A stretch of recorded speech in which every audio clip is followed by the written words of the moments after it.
नमस्कार, मैं हूं बालकृष्ण थरेगा। आप देख रहे हैं डेली लाइव। आइए शुरुआत करते हैं आज के समाचारों की। विश्व पर्यावरण दिवस के अवसर पर बेटी बचाओ बेटी पढ़ाओ का संदेश देते हुए जिला कलेक्टर जाकिर हुसैन ने कलेक्ट्रेट परिसर में बेटियों से पौधारोपण करवाते हुए पर्यावरण संरक्षण का संकल्प दिलवाया। विश्व पर्यावरण दिवस के अवसर पर जिला कलेक्ट्रेट परिसर में 50 से अधिक पौधों का पौधारोपण किया गया। विशेष बात यह रही कि जिला कलेक्टर जाकिर हुसैन ने बेटियों से पौधारोपण करवाया ताकि संदेश दिया जा सके कि समाज में बेटियां भी बढ़ें और पौधे भी बढ़ें। दोनों की ही समाज को सख्त जरूरत है। बेटियों में नागरिक सुरक्षा सदस्य श्रीमती पूजा मिश्रा और वन विभाग की वन गार्ड श्रीमती मोनिका रानी ने जिला कलेक्टर ने पौधारोपण करवाया। जिला कलेक्टर ने खुद भी पौधे लगाए, लेकिन खास बात ये भी की पौधा लगाने से पहले गड्ढे उन्होंने खुद ही खोदे। इस अवसर पर जिला कलेक्टर के अलावा SDM Kapil Yadav, PRO Suresh Bishnoi, DSO Sunil घोड़ेला, तहसीलदार सत्यानंद सुथार, सहायक उप वन संरक्षक राजीव गुप्ता, सहायक उप वन संरक्षक अतिरिक्त निजी सचिव और कार्यालय अधीक्षक ब्रिजमोहन सौखल ने भी पौधे लगाए। इस अवसर पर वनपाल हरिराम मीणा, कनिष्ठ सहायक संजय पूनिया, कन्हैया लाल, दीपक सोनी, जगदीश कुमार, अरुण धलोड़, मोहन कायत, आदिल हसन, आकाश कुमार, राजेंद्र कुमार सहित अन्य लोग उपस्थित थे।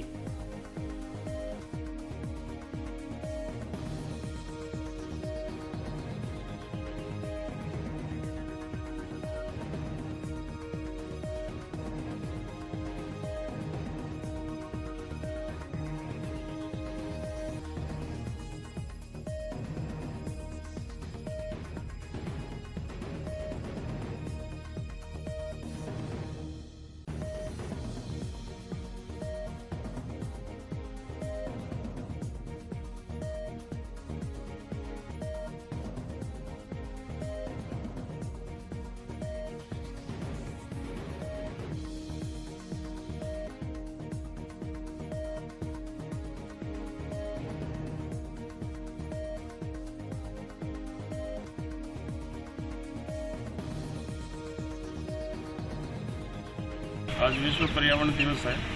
इस अवसर पे हमने कलेक्ट्रेट के इस बगीचे में पौधारोपण का कार्यक्रम रखा है। इसमें फॉरेस्ट के और हमारे जिला कलेक्ट्रेट के सभी अधिकारी उपस्थित हुए हैं और शहर के भी कुछ करने वाले नागरिक यहाँ पे आए हैं। और मैंने पीआरओ साहब ने, एसडीएम साहब ने, डीएसओ साहब ने, सभी ने वृक्षारोपण करके पौधे लगा के इसका शुरुआत की है। हमारे स्टाफ के लोग भी इसमें लगे हुए हैं और मैं लोगों से आह्वान करना चाहूँगा कि अभी वर्षा की ऋतु है। वर्षा की ऋतु में सबसे ज़्यादा अपने को पौधारोपण करना चाहिए और वृक्षारोपण करके पर्यावरण का हम संरक्षण करें, जिसकी वजह से बारिश वगैरह अच्छी पर्यावरण संतुलन बना रहे। अभी इसके साफ सफाई और पौधारोपण का कार्यक्रम चल रहा है। ये जल्दी आपके सामने एक नए रूप में आएगा। हमारे लोग लगे हुए हैं लगातार इसमें मेहनत करें। एएनएम पद पर भर्तियां शुरू करवाने की मांग करते हुए शुक्रवार को नर्सिंग भर्ती संघर्ष समिति ने जिला कलेक्टर जाकिर हुसैन को ज्ञापन सौंपा। नर्सिंग भर्ती संघर्ष समिति द्वारा शुक्रवार को जिला कलेक्टर को ज्ञापन देकर पूर्ववर्ती सरकार की 2013 की लंबित नियमित एएनएम की भर्ती पूर्ण करने की मांग की गई है। ज्ञापन में कहा गया है कि पूर्ववर्ती कांग्रेस सरकार की नर्सिंग भर्ती सन 2013 नियमित भर्ती विज्ञप्ति पदों में नर्सिंग भर्ती के बोनस अंकों का विवाद कोर्ट में चला गया था। सत्ता परिवर्तन होने के बाद भाजपा सरकार आने पर मामला कोर्ट से निस्तांतरित करते हुए वर्ष 2016 में उक्त विज्ञापित पदों में 4514 नर्स ग्रेड व 2719 महिला स्वास्थ्य कार्यकर्ताओं के पदों की कटौती करते हुए बाकी पदों पर भर्ती कर दी गई थी। ज्ञापन के अनुसार कुल मिलाकर 11,233 अभ्यर्थी नियमित नियुक्ति से वंचित रह गए थे, जिनके डॉक्यूमेंट्स वेरिफिकेशन भी हो गए थे। हाल ही में संगठन कार्यकर्ताओं ने मुख्यमंत्री अशोक गहलोत को पत्र लिखकर भर्ती पूर्ण पदों पर करने की मांग की है। वर्तमान में प्रदेश में नर्सिंग कर्मियों की कमी को पूरा करने के लिए संघर्ष समिति सरकार से भर्ती करने की मांग कर रही है। इससे चिकित्सा विभाग के तंत्र को मजबूत किया जा सकेगा और कोरोना महामारी से लड़ने में भी सहायता मिलेगी।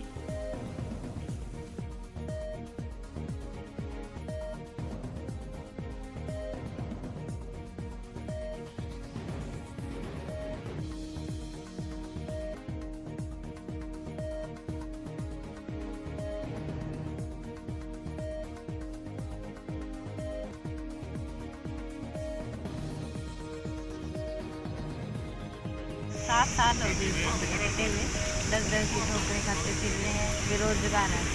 तो अब सरकार को ही पता है क्यों नहीं देने। आधे पदों पे की थी, आधे 12,000 थे, 12,000 कुछ थे, उसमें 6,000 देंगे, बाकी अभी तो कुछ नहीं कर रहे। 7 साल हो गए अभी तक कुछ नहीं। अगर नहीं करेंगे तो करेंगे सर, बड़ा ही करना पड़ेगा सब कुछ। सर, नर्सिंग भर्ती 2013 है जो कांग्रेस सरकार द्वारा 2013 में निकाली गई थी और उसके बाद सत्ता चेंज होगी। बीजेपी गवर्नमेंट ने आते ही आधे पदों पे भर्ती कर दी, आधे पदों को आधे अधूरा भी छोड़ दिया और हम 7 साल से अभी भटक रहे हैं। और दोबारा कांग्रेस सरकार सत्ता में आई है तो हम ये आस लगाए बैठे हैं कि हमारे साथ न्याय करेगी। हम शांतिपूर्ण तरीके से अपने ज्ञापन है जो 90 विधायकों ने हमारे लिए पत्र लिखे हैं मुख्यमंत्री महोदय को और 5 सांसदों ने और मंत्रियों ने लिखे हैं और हम शांतिपूर्ण तरीके से हम अपनी मांग को रखना चाहते हैं कांग्रेस गवर्नमेंट के सामने। और अगर गवर्नमेंट इस मामले में संज्ञान नहीं लेती है तो हमें मजबूरन सड़कों पे उतरना पड़ेगा और आंदोलन करना पड़ेगा। स्पिन फेड कर्मचारियों ने बकाया वेतन दिलवाने की मांग को लेकर शुक्रवार को उपखंड अधिकारी को ज्ञापन सौंपा। बकाया वेतन देने की मांग को लेकर स्पिन फेड कर्मचारियों ने शुक्रवार को उपखंड अधिकारी को ज्ञापन सौंपा। ज्ञापन में बताया गया है कि स्पिन फेड कर्मचारियों ने राज्य सरकार के आदेशानुसार शिक्षा विभाग में सहायक कर्मचारी के रूप में वर्ष 2017-18 में कार्य किया था। इसमें कर्मचारियों को जनवरी 2018 का वेतन मिल गया था, परंतु फरवरी 2018 का वेतन अभी तक नहीं मिला। वर्तमान में कोविड-19 महामारी के कारण स्पिन फेड कर्मचारियों की आर्थिक स्थिति कमजोर हो गई है। कर्मचारियों का कहना है कि शिक्षा विभाग में बकाया वेतन की मांग को लेकर बार बार चक्कर काटने के बावजूद भी वेतन नहीं मिल रहा। लिहाजा स्पिन फेड के कर्मचारियों ने एसडीएम से ज्ञापन के जरिए बकाया वेतन दिलवाने की मांग की है। मांग पूरी नहीं होने पर कर्मचारियों ने आंदोलन की चेतावनी दी है।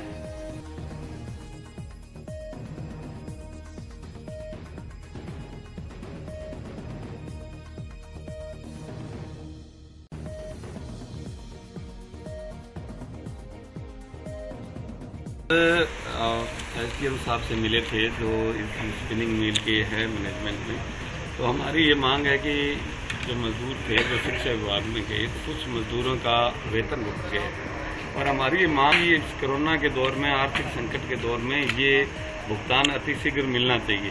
काफ़ी समय से ये चक्कर लगा रहे हैं, शिक्षा विभाग इस संबंध में कोई भी कार्रवाई नहीं कर रहा है। करें आज आ जाएगा, कल आ जाएगा, आज आ जाएगा, ऐसे करते उनको 6 महीने से 1 साल से ज़्यादा समय हो गया। तो आज हम मिले हैं, साहब को अवगत कराया। अगर मजदूर को उसके काम करने का पैसे नहीं मिलेंगे तो काम कैसे चलेगा। तो अभी तो उन्होंने आश्वासन दिया है कि हम कोशिश करेंगे जल्दी से जल्दी इनको मिले। अगर नहीं मिला तो हम फिर सोमवार को सारे मजदूर इकट्ठे होकर यहाँ आएंगे। ईंट भट्टा श्रमिक यूनियन की बैठक शुक्रवार को जंक्शन स्थित शहीद भगत सिंह यादगार केंद्र में आयोजित की गई। बैठक में श्रमिकों की विभिन्न समस्याओं के बारे में चर्चा की गई।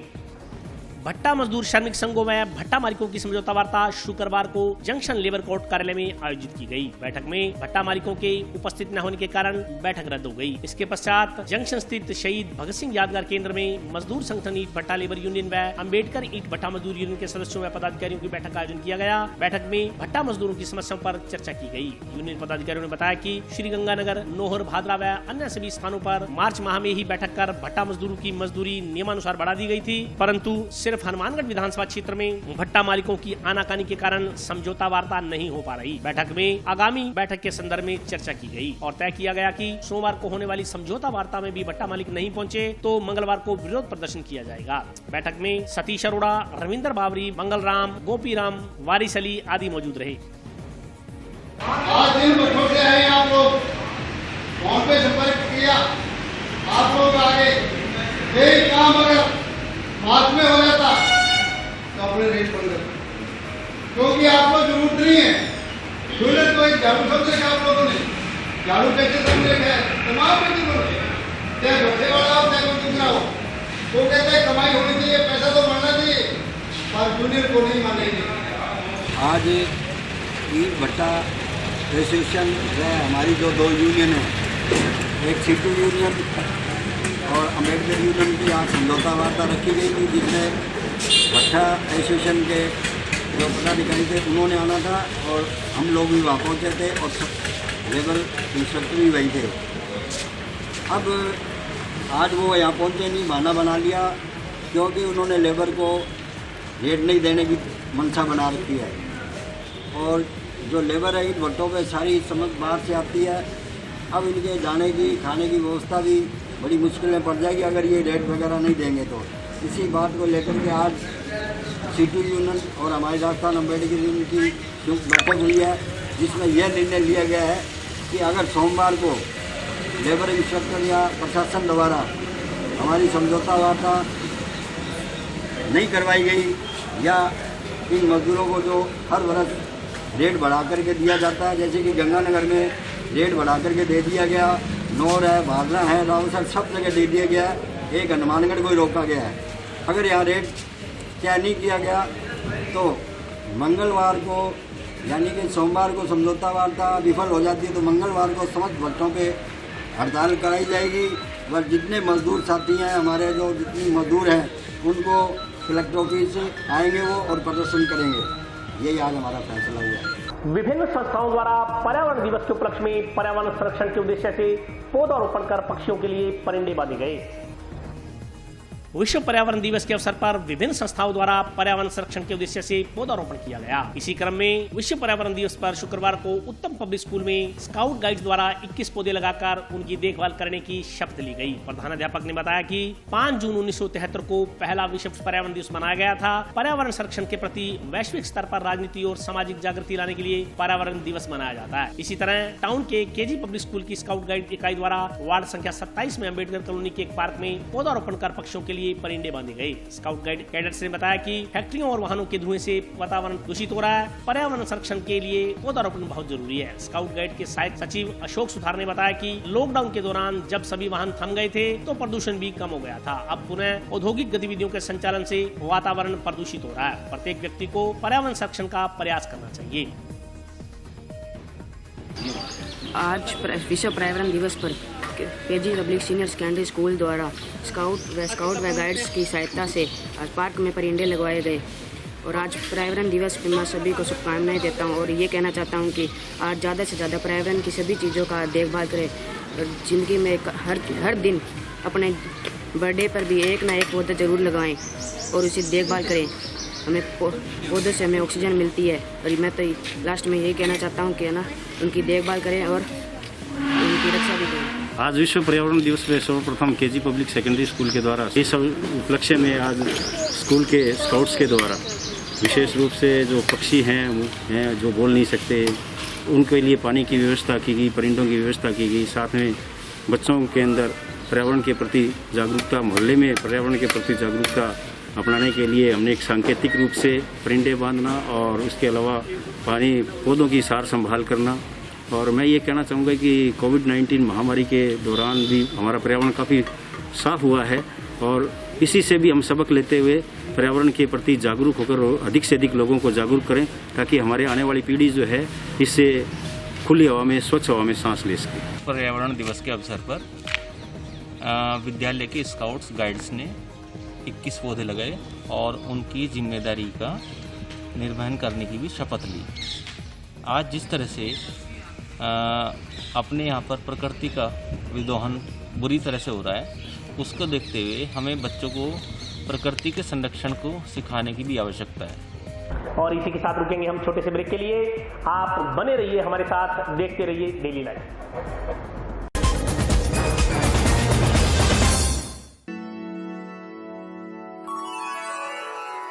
यूं तो कई बार मुझे हंसते देखा है,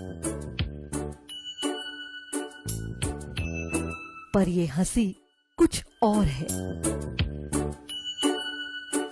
ये गहना मुझ पर जचता है, पर ये महज एक गहना नहीं, ये रूपरेखा है मेरे मन की, हंसती खिलखिलाती लहरों की, जो आतुर थी अब तक मुझ पर सजने को। इसलिए ये गहना ही मेरा सच्चा श्रृंगार है, श्रृंगार है, श्रृंगार है।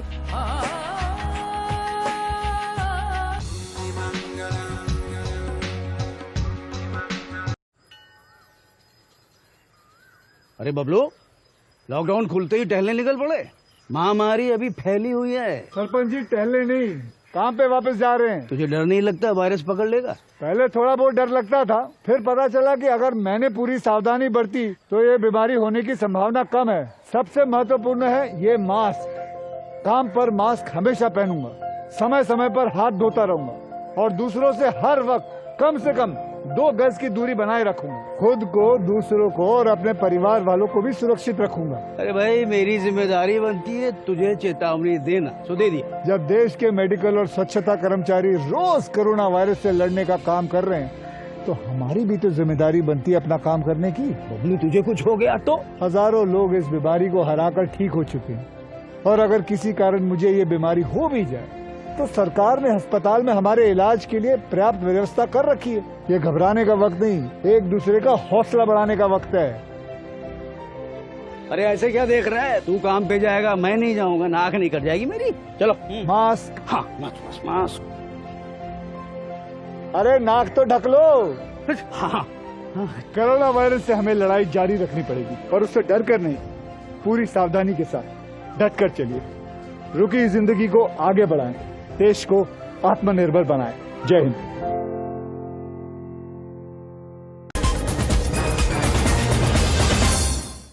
ब्रेक के बाद स्वागत है। आइए नजर डालते हैं अगले समाचारों पर। टाउन में लिटिल हार्ट स्कूल के नजदीक से कोई अज्ञात व्यक्ति मोटरसाइकिल चोरी कर फरार हो गया। इस संदर्भ में टाउन पुलिस ने पीड़ित के बयान पर अज्ञात चोर के खिलाफ मामला दर्ज किया है। टाउन में लिटिल हार्ट स्कूल के नजदीक से कोई अज्ञात व्यक्ति रात के अंधेरे में मोटरसाइकिल चोरी कर फरार हो गया। इस संदर्भ में टाउन पुलिस ने अज्ञात चोरों के खिलाफ मामला दर्ज कर जांच आरंभ की है। पुलिस से मिली जानकारी के अनुसार टाउन के पंजाबी मोहल्ला निवासी ललित पुत्र गौरीशंकर मित्तल अपनी बहन के घर गया था। रात करीब 11 बजे कोई अज्ञात व्यक्ति घर के बाहर खड़ा मोटरसाइकिल चोरी कर ले गया। फिलहाल पुलिस फुटेज के जरिए अज्ञात व्यक्ति तक पहुँचने का प्रयास कर रही है। मामले की जाँच कर रहे हवलदार शंकरलाल ने बताया कि पुलिस संदिग्ध लोगों से पूछताछ कर रही है। इस संदर्भ में पुलिस ने पीड़ित के बयान पर अज्ञात चोर के खिलाफ धारा 379 के तहत मुकदमा दर्ज किया है। दिनांक 3 से 20 को रात्रि 11 बजे लिटिल हार्ट स्कूल के पास से ललित श्लोक गौरीशंकर मित्तल जो अपने बहन के घर गया हुआ था, जो बाहर मोटरसाइकिल खड़ी रात्रि करीब 11 बजे 3 से को चोरी हुई है, जिसकी तफ्तीश मेरे द्वारा की जा रही है। तफ्तीश में CCTV की फुटेज व पूर्व में चोरीशुदा जो अपराधी रहे हैं, जो जमानत पर हैं, उनसे पूछताछ जारी है और प्रयास जारी है। तो CCTV फुटेज देख रहे हैं, उसमें कई लड़कों के चेहरे भी सामने आए हैं, और चोरी पूर्व में जो अपराधी रहे हैं चोरी के, उनसे भी पूछताछ जारी है। मामला धारा 379 में चोरी में दर्ज किया गया है। राजकीय नेहरू मेमोरियल महाविद्यालय प्रबंधन ने नए सत्र में ऑनलाइन प्रवेश हेतु तैयारियां आरंभ कर दी हैं। इस संदर्भ में कॉलेज प्राचार्य डॉक्टर नरेंद्र भांबू ने विस्तार से जानकारी दी। कॉलेज शिक्षा राजस्थान जयपुर के दिशा निर्देशों की अनुपालना में नए सत्र हेतु राजकीय नेहरू मेमोरियल महाविद्यालय में ऑनलाइन प्रवेश प्रक्रिया की तैयारियां आरंभ कर दी गई हैं। नेहरू मेमोरियल PG कॉलेज के प्राचार्य नरेंद्र भांबू ने बताया कि स्नातक स्तर के लिए श्रीमती भावना, सहायक आचार्य इतिहास एवं स्नातकोत्तर स्तर के लिए सिद्धार्थ राव, सहायक आचार्य राजनीति विज्ञान को नए सत्र हेतु ऑनलाइन प्रवेश प्रक्रिया के लिए नोडल अधिकारी मनोनीत किया गया है। उन्होंने बताया कि नोडल अधिकारी आयुक्तालय द्वारा समय समय पर जारी दिशा निर्देशों की अनुपालना सुनिश्चित करते हुए प्रवेश प्रक्रिया संपन्न करवाएंगे। नोडल अधिकारी ऑनलाइन प्रवेश प्रक्रिया के लिए आयुक्तालय के साथ समन्वयक के रूप में काम करेंगे। प्राचार्य नरेंद्र भांबू ने ऑनलाइन प्रवेश संबंधी कार्यों के लिए महाविद्यालय में कला संकाय की संयोजक राधा शर्मा, सहायक आचार्य गृह विज्ञान संकाय संयोजक डॉक्टर रामपाल अहरोदिया, सहायक आचार्य वनस्पति विज्ञान वाणिज्य संकाय के संयोजक डॉक्टर विनोद कुमार, सह आचार्य EFM एवं कंप्यूटर विज्ञान संकाय संयोजक सुभाष चंद्र, सहायक आचार्य भौतिक शास्त्र को सदस्य बनाते हुए प्रवेश समितियां गठित कर दी हैं। महाविद्यालय में ऑनलाइन प्रवेश हेतु सतत internet connectivity, computer, printer, scanner व पावर बैकअप आदि की पर्याप्त व्यवस्था भी कर ली गई है। प्रवेश प्रक्रिया से संबंधित विद्यार्थियों की शंकाओं का समाधान करने हेतु एक हेल्प डेस्क भी स्थापित की गई है। आयुक्तालय से आयुक्त महोदय का पत्र प्राप्त हुआ है राजस्थान सरकार का कि ऑनलाइन प्रक्रिया प्रारंभ कर दी जाए। उसके लिए हमने महाविद्यालय स्तर पर 2 नोडल अधिकारी बनाने होते हैं। श्रीमती भावना बेनीवाल और सिद्धार्थ राव को हमने ये नोडल अधिकारी बना दिए, जो प्रक्रिया वो शुरू होगी। अब एडमिशन का अगला स्टेप जो होगा वो जब 12वीं का रिजल्ट आएगा तभी फर्स्ट ईयर में होगा। और ये एक राजस्थान सरकार ने ये फैसला लिया है, CM प्रेस नोट के अंदर भी आया है कि फर्स्ट ईयर और सेकेंड ईयर को एक बार प्रमोट कर दिया जाए और हालात सामान्य होने पर इनके एग्ज़ाम दिए जाए। और थर्ड ईयर का चाहे वो BA BSc है और MA MSc है और स्नातकोत्तर का, उनके और थर्ड ईयर के एग्ज़ाम दिए, फाइनल ईयर के एग्ज़ाम जी सर। जुलाई के सेकेंड वीक में ये एग्ज़ाम इसकी तिथि अभी तक घोषित नहीं की गई है, लेकिन उन्होंने आयुक्त महोदय ने ये जरूर कहा है कि अपनी तैयारी रखिएगा और मतलब ऑनलाइन ये अपना फीस स्ट्रक्चर बनाइए, जो आपका फीस स्ट्रक्चर है उसको तैयार कीजिए, और अपने प्रत्येक जो जैसे अपने पास आर्ट, साइंस, कॉमर्स और कंप्यूटर चारों हैं, तो इनके हमने नोडल अधिकारी बना दिए। जैसे कला संकाय के लिए श्रीमती आराधना जी होंगी, विज्ञान संकाय के लिए डॉक्टर रामपाल जी हैं, वाणिज्य संकाय में डॉक्टर विनोद जांगिड़ हैं, और कंप्यूटर के लिए जो प्रभारी बनाए गए वो डॉक्टर सुभाष चंद्र और अजीत पाल सिंह जी को बनाए। तो ये हमने अपनी प्रक्रिया कंप्लीट की, और हमें उम्मीद है कि ये जल्दी ही ये चीज़ें कंप्लीट हो जाएंगी। ये जैसे ही रिजल्ट आएगा 12वीं का, उससे पहले ही घोषित हो जाएगा, और बच्चों को ऑनलाइन ही प्रवेश मिलेगा। फर्स्ट ईयर सेकेंड ईयर को शायद जो सरकार का निर्णय जो अभी तक के सामने आ रहे हैं उसके अनुसार से इनको प्रमोट किया जाए, और हालात सामान्य होने पर ही इनके एग्ज़ाम। बच्चों के दिमाग में ये बात है बार बार कि कोविड-19 महामारी के कारण ये परेशानी कितनी लंबी रहेगी, एग्ज़ाम होंगे या नहीं होंगे, लेकिन अब तक की जो स्थितियाँ सामने आई हैं उसके अनुसार से एग्ज़ाम तो होंगे। जुलाई के सेकंड वीक में एग्ज़ाम होंगे। VMOU कोटा ने भी अपने एग्ज़ाम का डेट शीट भी डिक्लेयर कर दी है 15 जुलाई से। अभी एडमिशन के बाद का प्रक्रिया है क्लासेस की, लेकिन ऑनलाइन तो हमने व्हाट्सएप ग्रुप बना रखे हैं, और उन बच्चों को जो लेकिन सबसे बड़ी बात ये है, व्हाट्सएप ग्रुप से हम पुराने जो first year, second year, third year के बच्चे उनको पढ़ा रहे थे। अब नए बच्चे जब एडमिशन होगा तो हम नई क्लासेस का उनको सिलेबस के द्वारा और इनके द्वारा हम उनको घर बैठे भी सोशल डिस्टेंसिंग का इनका फॉलोअप करते हुए, पता नहीं है कोविड महामारी कब तक चलेगी, लेकिन हम इसके लिए तैयार हैं। हमारी कोशिश ये है कि बच्चों को किसी प्रकार से नुकसान नहीं हो, और बच्चे अपने हो सके तो महाविद्यालय में जिस तरह की भी तैयारी हो सकेगी उस तरह की तैयारी करके महाविद्यालय में भी पढ़ाएंगे, और ई-कंटेंट्स के द्वारा और ई-क्लासेस भी होंगे। महात्मा गांधी जीवन दर्शन समिति द्वारा राजकीय संप्रेषण एवं किशोर गृह में बच्चों के लिए कपड़े धोने की मशीन भेंट की गई।